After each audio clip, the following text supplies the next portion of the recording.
Сярод ліквідаваных таксама цэнтр еўрапейскі дыялог, які узначальвае палітык Анатоль Лябедзька. Уласна з ім мы паразмаўляем. Спадар Анатоль, добрый вечар. Вечер добрый.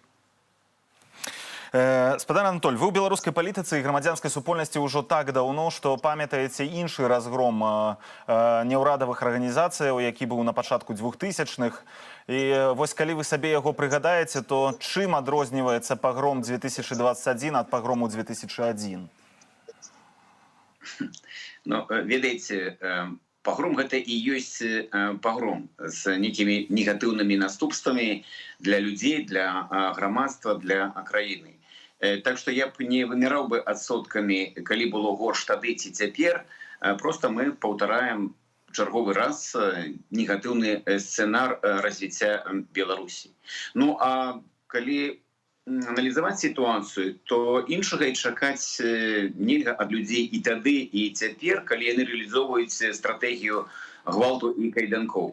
Калі вось такая стратэгія, то ёсць попыт на пагромы. І зараз вось мы зноў выйшлі на той прамежак часу, калі попыт на гэта асабліва востры. А як вы думаеце, прычыны у гэтага такого татальнай зачысткі тады і зараз? Яны тыя ж самыя ці ўсё ж такі крыху розныя?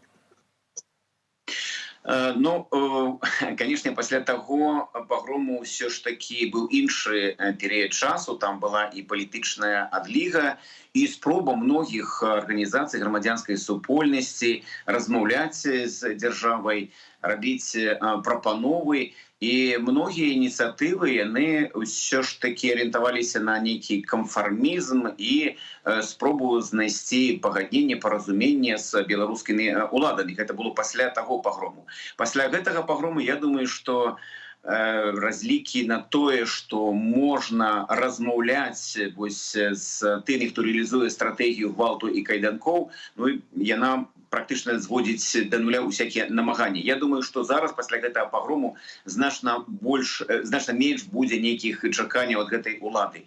Наадварот, вось пасля гэтага пагрому людзі будуць займаць больш такую рашучую пазіцыю ў ацэнцы таго, што робіць беларускі рэжым і што трэба рабіць насуперак яго стратэгіі. Ведаеце, ваша арганізацыя носіць назву, насіла назву «Еўрапейскі дыялог». Тут логіку ўладаў можна зразумець. Ніякага дыялогу з Еўропай зараз няма, і ён не прадбачыцца. Магчыма, таму яны падумалі, што такія арганізацыі з такімі назвамі можна ліквідаваць, але ўсё ж такі большасць з гэтай паўсотні арганізацыяў не займалася ніякімі палітычнымі ці нават акаляпалітычнымі справамі.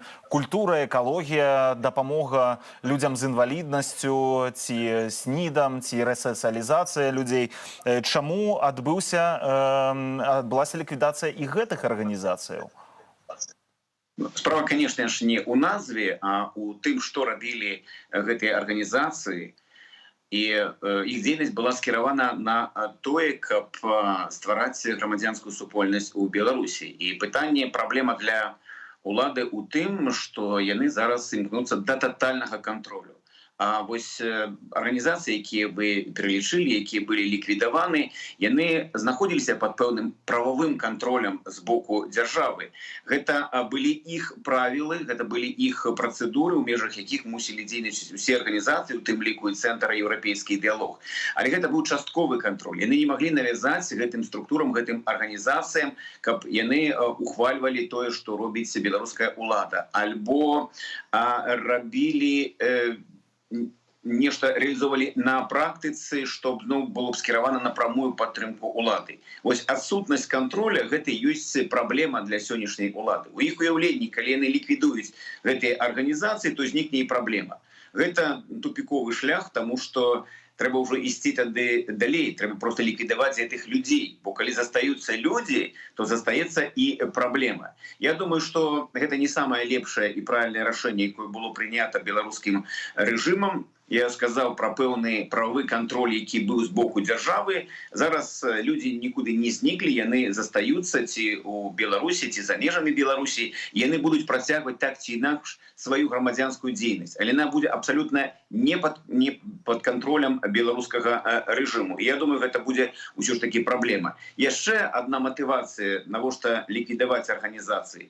Я думаю, што ёсць такая палахлівасць перад правядзеннем якіх глобальных такіх праектаў, напрыклад, як рэферэндум ці правядзенне мясцовай выбарчай кампаніі. Бо ўсе гэтыя арганізацыі гэта пэўная грамадзянская актыўнасць. Яны стаўку робяць на падрыхтоўку чалавека свабоднага, незалежнага, які арыентуецца на еўрапейскія каштоўнасці. Гэта праблема. І, канешне, праводзіць вось такія вялікія маштабныя кампаніі, калі ёсць гэтыя арганізацыі, яны зарэгістраваны, яны могуць нешта рабіць, гэта палохае беларускія ўлады. Я думаю, таксама зацікаўлены ў зачыстцы і Крэмль, які лічыць, што калі зачысціць грамадзянскую супольнасць, якая арыентавана на еўраатлантычныя каштоўнасці, то сюды можна расаду раскідаць пра расійскіх арганізацый, і я думаю, што Крэмль будзе зацікаўлены ў бліжэйшы час вось якраз пасадзіць такія арганізацыі, структуры ў Беларусі на месцы зачышчаных,